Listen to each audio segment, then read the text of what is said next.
In today's video, I'm going to show you exactly how to integrate Google Sheets with Slack so you can connect your data directly to your team conversations and workflows. This is perfect if you want automatic updates, better collaboration, or simple automation without writing any code. We'll go step by step inside Slack, and by the end of this video, you'll have Google Sheets successfully added and ready to use. If this tutorial helps you out, make sure to hit the like button and subscribe to the channel for more easy software tutorials like this. All right, let's jump right in. First, open Slack and navigate to the channel or workspace where you want to manage integrations. On the left-hand sidebar, click on More, and then select Tools. This is where Slack keeps all the options related to apps and integrations. Once you're inside the Tools section, look for and click on Apps. This will take you to the Apps area within Slack, where you can browse and manage all installed applications. From here, you want to open the Slack Marketplace. Go ahead and click on Open in Slack Marketplace. The Marketplace is where you can find official and trusted apps that work seamlessly with Slack.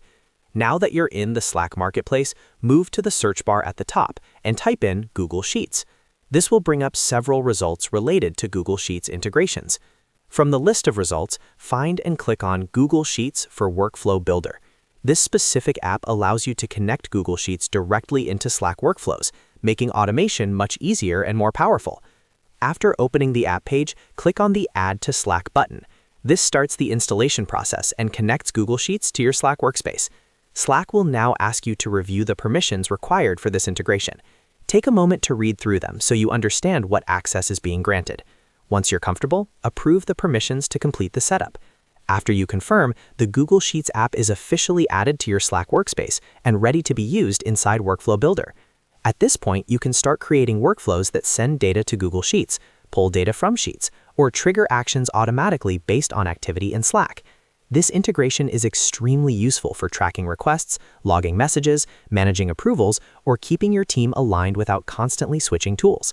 And that's it. You've successfully integrated Google Sheets with Slack step by step.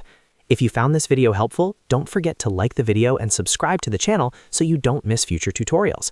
Thanks for watching, and I'll see you in the next one.